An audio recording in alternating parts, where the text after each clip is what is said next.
How many of you are blissfully situated in Krishna consciousness?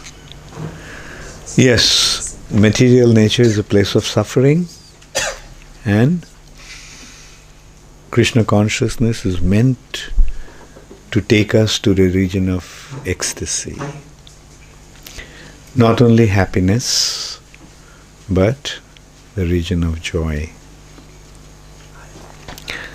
When you consider suffering, we actually create our own suffering. What is this material nature?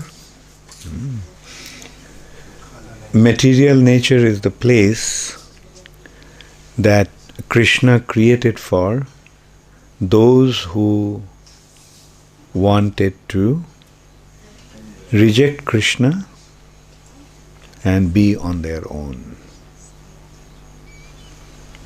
Originally, Krishna is the supreme controller. He is controlling everyone. The spiritual world is the world where everyone accepts Krishna's control. Everyone accepts Krishna as the supreme proprietor and the supreme controller, supreme maintainer. And the basis of that attitude is surrender. Therefore, in Bhagavad Gita, Krishna suggested, Sarva dharman parityajya mamekam sharanam praja. Just surrender unto me. And because that is the very foundation of spiritual situation. In order to surrender, we have to accept Krishna's authority. In order to accept Krishna's authority, we have to recognize that He is the Supreme Personality of Godhead. So, when we reject Krishna and we want to become Krishna ourselves, when we reject Krishna and we want to become the controllers and enjoyer ourselves, then Krishna says, okay. In here, in the spiritual world, that is not going to happen. Therefore, for you, I will create another world. And that is this material nature. Here, aren't we considering ourselves to be the supreme controller? Aren't we considering ourselves to be the supreme enjoyer? Aren't we considering ourselves to be the supreme proprietor? And the result is, the more we develop that attitude, the more we suffer. That's why this material nature is considered to be a place of suffering. The more you try to control, the more you try to enjoy, what will be the outcome of that? What will be the natural consequence of that? Suffering.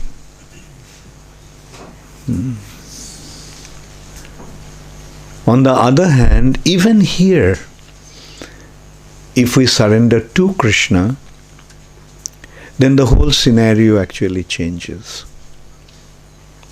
Then, no more suffering. Therefore, Krishna is saying, Aham tvam sarva papebhyo. Sarva papebhyo. Why Krishna is saying sarva papebhyo? Because pap or sinful activities, sinful reactions are the cause of our suffering. So if there is no pap, there won't be any suffering. Therefore Krishna is saying, I will deliver you from all your sinful reactions. That means there won't be any suffering for you. So we can see surrender to Krishna means cessation of suffering. Surrender to Krishna means entrance to the world of joy. So since this point came up, suffering, I thought of reminding you of that. And at the same time, I also wanted to remind you that actually your life can become full of joy. Only thing is that you have to surrender to Krishna. Then the consideration is that if I surrender to Krishna, then is it that there won't be any suffering? No, in the material platform, sufferings may come. We find that the devotees are also subjected to different types of painful situations. But the thing is that those painful situations don't affect the devotee, because the devotee has transcended the platform where those painful activities are taking place. Meaning, all these painful activities are taking place on the bodily platform, in relation to the body. But when one transcends the bodily platform and becomes situated in his spiritual identity, then those sufferings don't affect them. And so it's a matter of, to what extent we have been detached from the body consciousness and become situated in our spiritual consciousness. It is to that degree will be affected by the pleasure and pain of this material nature. And when you become fully situated on the spiritual platform, then all these suffering conditions only actually matter. The other day I was telling somebody that I give so many lectures on how this body is a instrument for receiving pain. Now I'm practically experiencing it. I'm seeing how I have got a kind of a ailment which causes acute pain. It's called shingles. And I was seeing that how this body actually is a wonderful instrument for receiving pain. When you speak, that is one thing. When you experience it, then it's another thing. But at the same time, I also feel happy that I am not being too much affected by that. I am traveling. Doctor told me, one doctor in Calcutta told me that I should take complete rest for 2-3 weeks. And all the devotees forced me to cancel all the programs. So I accepted it. Like I was supposed to go to Bangladesh for 3 days, and I cancelled that program. And and also then after that I was supposed to go to Singapore, I was supposed to go to Malaysia, then I was supposed to come to South Africa. And so I subjected myself. I thought, okay, because I was also quite exhausted after the GBC meeting. Right after towards the end of the GBC meeting, I got the shingles, and then I had some other meetings in Mayapur, like Mayapur Executive Bodies meeting and so forth. And so it was, in spite of the pain, I kind of carried on. And then I was ready to go to Bangladesh. So at that time, when I was told that I shouldn't travel, I thought, okay, fine. It's nice to have a little relief from this hectic schedule. And then for 3 days I stayed after staying in Calcutta for 3 days, I just got completely bored. Like, for how long you can lie in bed and sit around? So I decided that I'll just continue with my program. And I'm doing that, and I guess I'm still alive. And so, and I could take this, I must admit, because at least theoretically I know that I am not this body. This painful situation is pertaining to the body, and Krishna says tolerate it. So, and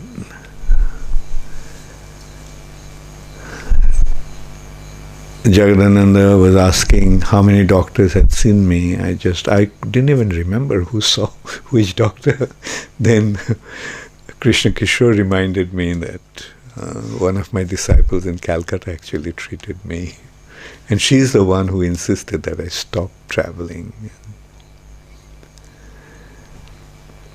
I was in consultation with different doctors. I was in consultation with Jagadananda also. I was taking his advice. And so that is how we have to carry on. Things will happen, difficulties will come, but they'll come and they'll go. Like just as Krishna said, that the happiness and distress, they will come, but they are temporary. They are temporary. Happiness is temporary. Distress is also temporary. It's not going to last forever. So, always remember that it's very important that you practice this process. The process is very simple. Transcend the bodily platform and come to the spiritual platform. Transcend the bodily platform by surrendering to Krishna.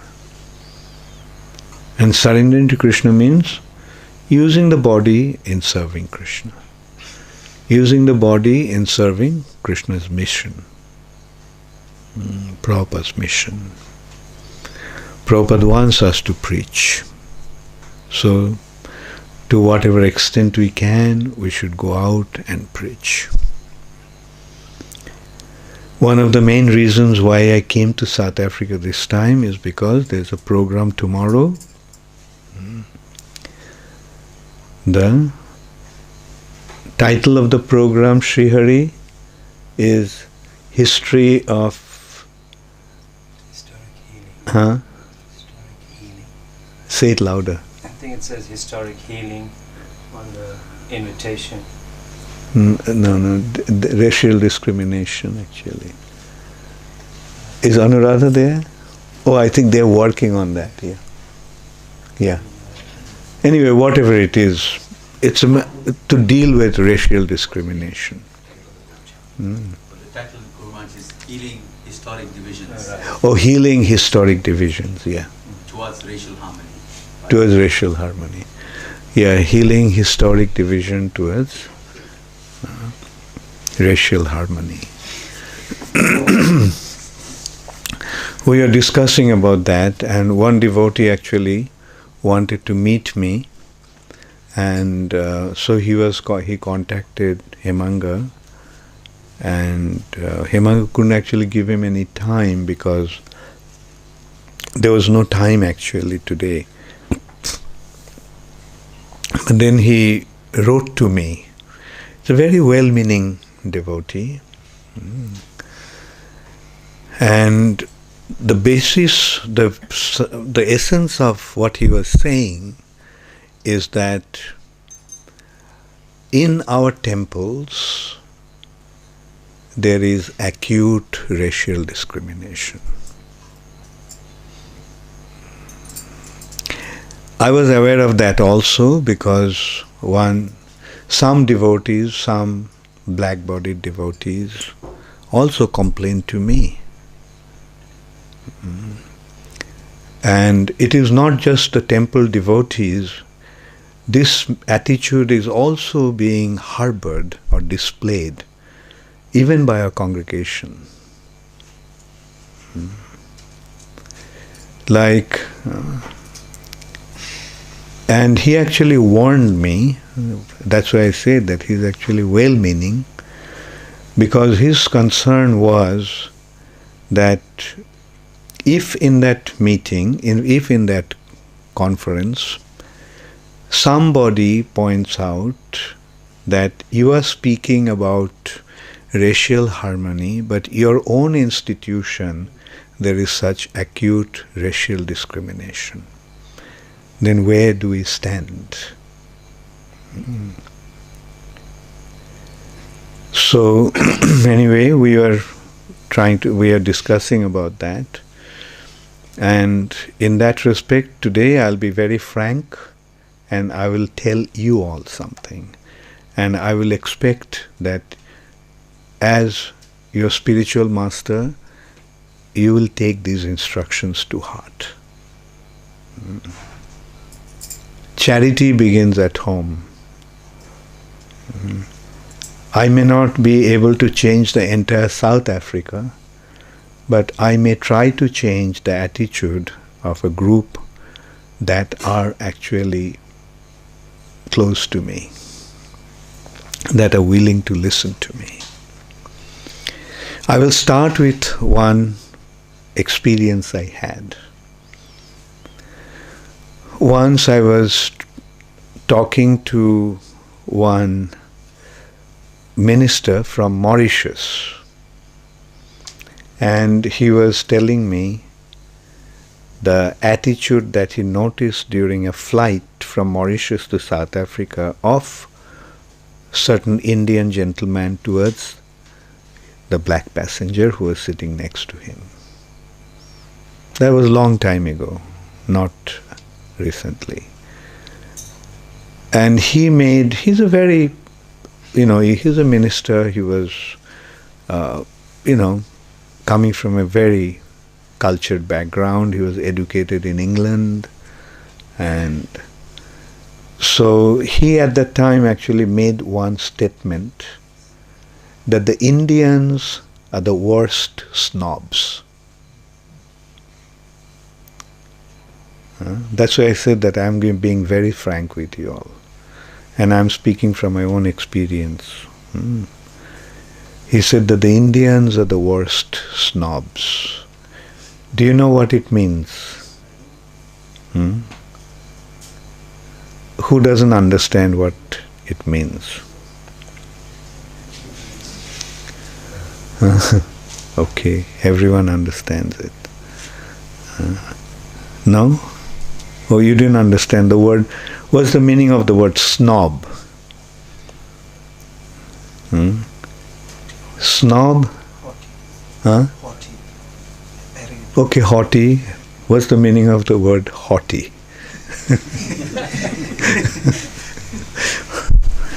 Huh? Like who thinks that he is better than others? He is the best. A very lofty ideas about one's own self. Is that the right description of snob, Jagadananda?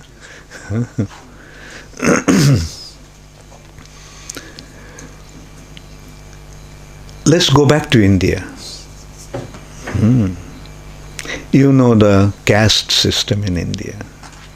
You know what is happening there. High-class people treat the low-class people, the same race, speak the same language, coming from the same culture, but they treat the lower-class individuals in such a bad way. Like, for example, a Brahmana, if some Sudra happened to pass by him and his shadow touched him, he would go and take bath. So this is there in India's, deep-rooted, so-called Indian culture.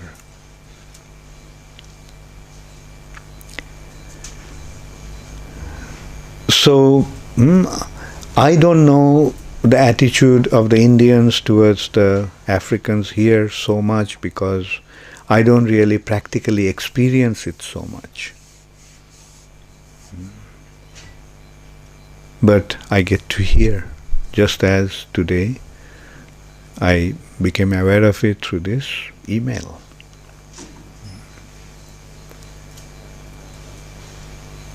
Now tell me, is it right? No.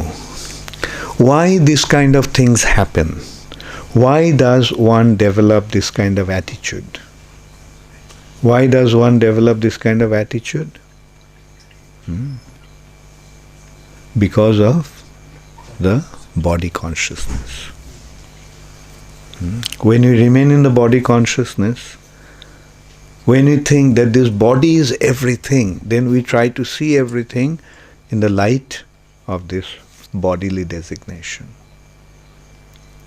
So that is why it is so important that we transcend the bodily platform. We have come to the platform. We have come to the platform where we are meant to transcend the bodily platform. Don't we theoretically understand this? Don't we? I'm sure all of you are aware of that verse and you have repeated this verse, you have quoted this verse so many times. Dehinashmin jatha dehe kaumaram jovanam jara. The body changes, but we do not change. Who is that we? Who is that identity? The spirit soul. So don't we recognize we are the spirit soul? Jirnani bashangshi jatha vihaya. What is this body? The body is like an external covering. It's like a dress. Just as when the dress becomes old, we give up that dress and put on a new one.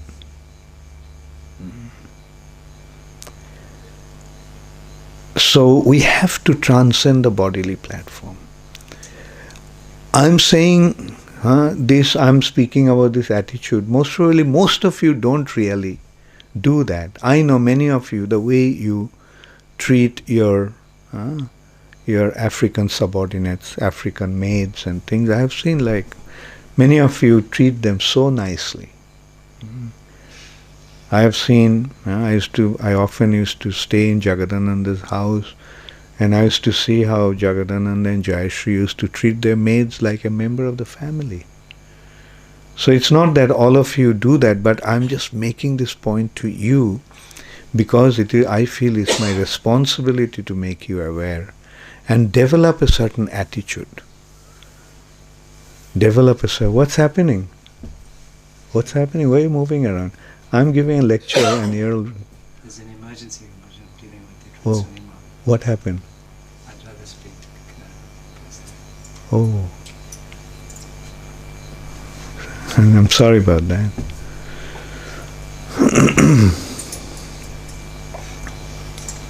So go out of your way to display that attitude, display that healing attitude. Like, at the same time, I can also say, you see, it's a natural thing that those who are downtrodden, they become sensitive. Little disrespect, little disregard, gets magnified in their heart. Therefore, I'm just pointing out to you all, please go out of your way to make them feel comfortable. Like,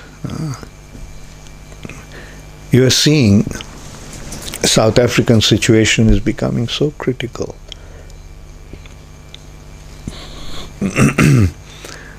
I mean, I had been forecasting it since last 30 years, or ever since I came to South Africa. At least not about, say, 25 years I have been telling that situation here is going to get worse, especially after independence.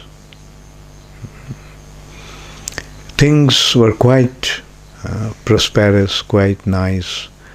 It was because of Nelson Mandela. Because he was a very noble person. He was a very wise person. So what he was actually saying was very, very profound, steeped with profound wisdom. And he, as you know, he was foreseeing South Africa as a rainbow nation. We also were trying to work towards that, because South Africa has such a wonderful platform. Like South Africa is like a small world. All the different types of people are here in South Africa. The Europeans are here, Indians are here, Chinese are here, Malays are here. So all different types of people are here. And if we could make Krishna conscious a reality, unifying everybody, then this should have been such a wonderful example for the rest of the world.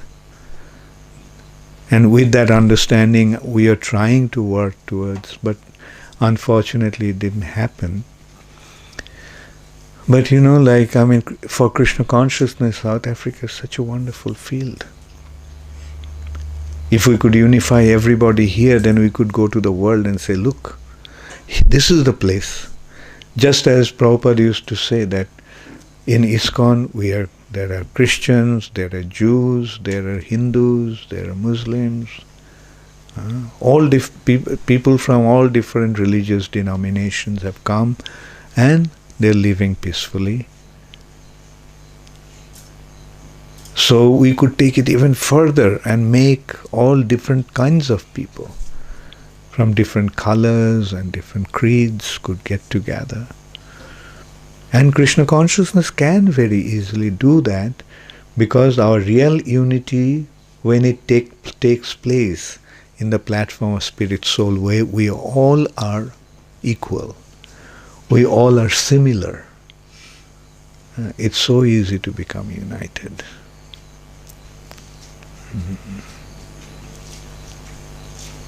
And it is not just a sentimental thing, and it is also not just a superficial thing. It is real, because this relationship, this spiritual relationship, is with Krishna in the center. With Krishna in the center, we all are related to each other. Just as in a family with a father in the center, everybody becomes related. Similarly, with Krishna in the center, we all become related as brothers and sisters.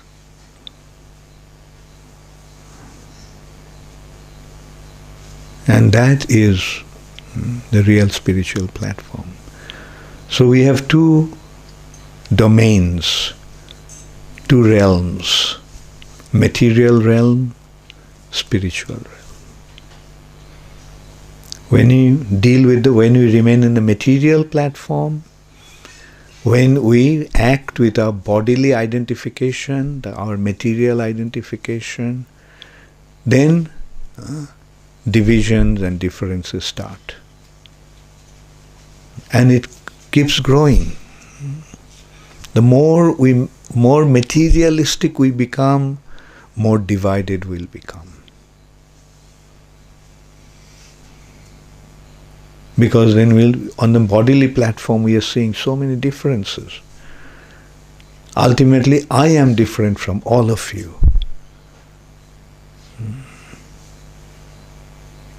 Isn't it? My body is different from your bodies. And it keeps on like that. The difference according to color of the skin, difference due to language, difference due to religion, difference due to political ideology, difference due to philosophical ideology, and so forth. So we become more and more divided. On the other hand, when we transcend the material platform and come to a spiritual platform, then we all become united. Because that spiritual platform is the platform where Krishna is the center, and we all become related with that one particular criteria.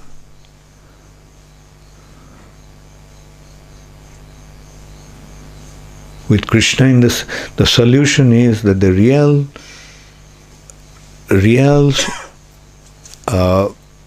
possibility of becoming united is to put Krishna in the center. On the other hand, if we put ourselves in the center, the divisions are inevitable. In that respect, Prabhupada gave the example of when you take a handful of pebbles and throw it on a pond, each pebble will create a circle of wave. And all these waves will keep on growing, and then they'll clash with each other. On the other hand, if you throw all the pebbles to one center, then all those pebbles will create a circle of waves, and those waves will keep on expanding, but they won't clash. So who that one center be? That one center that's common to all of us is Krishna. So that's why in Krishna consciousness we have the possibility of becoming perfectly united, perfectly harmonious. Our field of activity will grow, but it won't clash, because all that we are doing is for the sake of Him.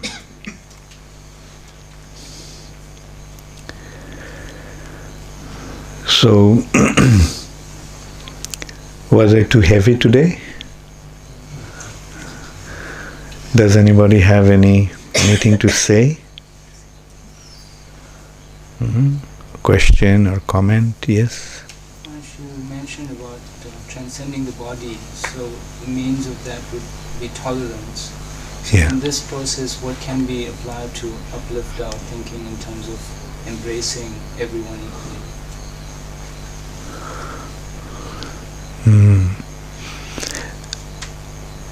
You see, the best way to display that attitude is when you are dealing with somebody who is inferior to you. It's easy to embrace somebody who is equal to you or superior to you. But one who is subordinate or inferior to you, when you embrace him, that embrace becomes meaningful. And one will be able to embrace somebody only when he feels for that person. Meaning, when there is love for that person. So try to give that love, recognizing that these are all Krishna's parts and parcels. And when Krishna sees that I am being kind to them, then Krishna will be happy. When Krishna sees that I am being kind to them, then Krishna will be kind to me. Any other? Okay. So think about it and see if you have, like, how many of you agree with what I said? That's impressive. I thought there would be heavy disagreement. In a way, I may have sounded so, what should I say, so offensive. The Indians are the worst snobs. So I am also getting into the bodily platform.